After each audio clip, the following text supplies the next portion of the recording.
What if I told you there's a place on Earth where winter never ends? A place so brutally cold that your eyelashes freeze in seconds, your breath turns to ice crystals, and the air itself can kill you if you inhale too deeply. This isn't Antarctica. It's not the North Pole.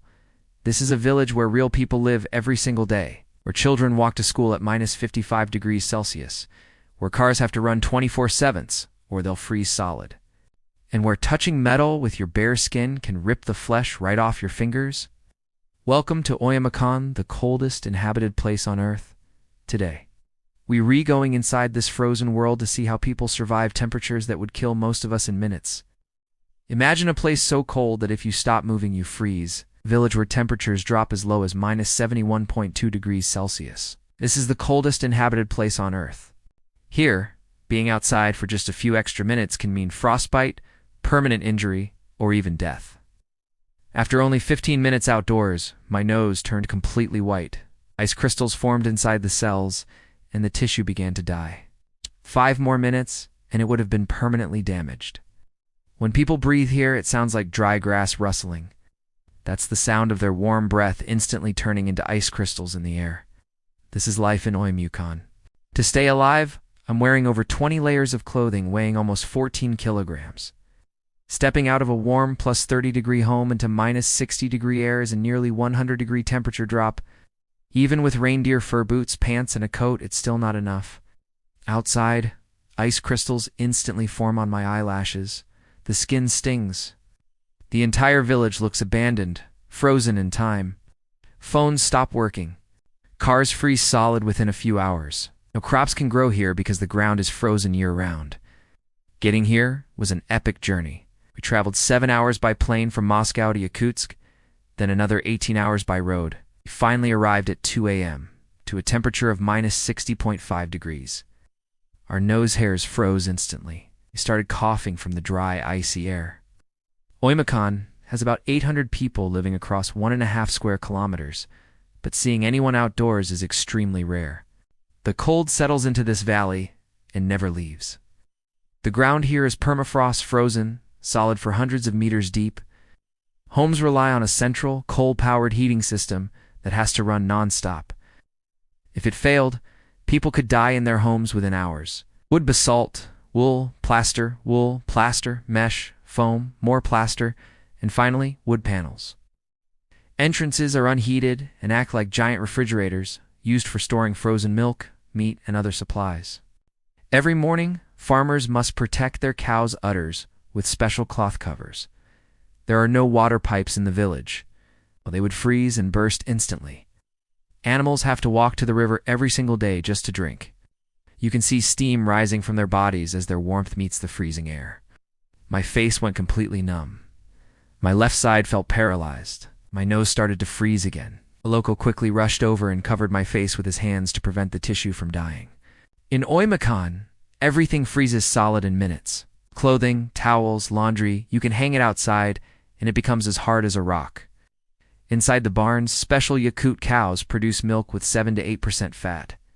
They're kept warm by their own breath and body heat, which creates a sort of microclimate inside the barn. Next, we met the famous Yakutian horses. These incredible animals can survive outdoors at minus 70 degrees with no shelter at all. Their short, stocky bodies and incredibly thick fur keep them alive. They graze under these extreme conditions and are a vital source of meat, milk, and transportation for the locals. We even tasted frozen raw horse meat and liver. In a land with no vegetables, this is one of the only sources of essential vitamins. The winter days here are incredibly short, with only about 4.5 hours of light. By early afternoon, darkness returns completely. Before cars, animals did all the transportation. Reindeer remain absolutely crucial for life here. We traveled into the wilderness to visit a hunter named Ivan. He showed us the terrifying dangers of thin ice and explained how falling into freezing water means death in minutes. He told us a tragic story about his father who once fell through the ice. Unable to reach shelter in time, his father chose to end his own life quickly rather than freeze to death slowly. It's a stark reminder of how unforgiving this environment is. Our camera equipment froze instantly. The lenses became solid blocks of ice. When we went fishing, the water actually felt warm compared to the air.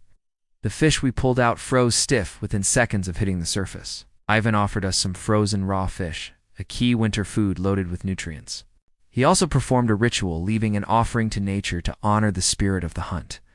We tracked animal footprints through the snow, and Ivan set traps where deer passed daily. The next day, we returned to see what he'd caught in yesterday's trap, a hare frozen completely solid. That night, the locals cooked the hare. It's a vital food source that helped them survive brutal war times. In the morning, we discovered a giant 360-kilogram snake sculpture made from frozen cow waste, created by a local farmer. It's a bizarre but powerful symbol of their resilience and creativity in the face of the extreme cold. Because the ground is frozen solid, modern plumbing is impossible. People wash with stored water. There are no indoor toilets.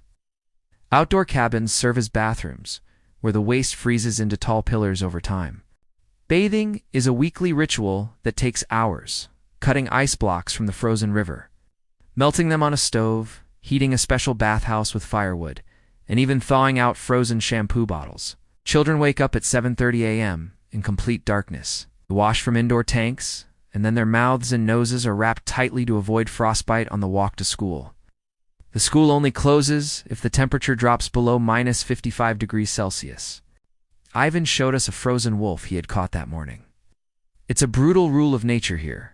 If an animal stops moving, it dies. He sells the fur and uses the meat as bait to trap larger predators.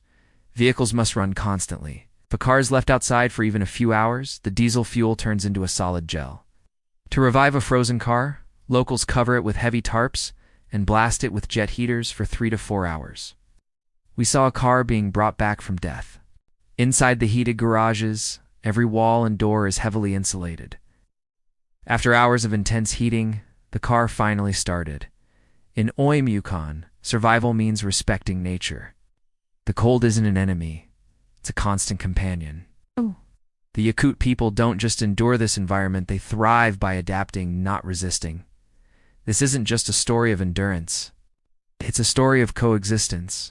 If you want more documentaries that explore the world's most extreme places and the stories of resilience, survival, and human strength, make sure you subscribe and turn on notifications.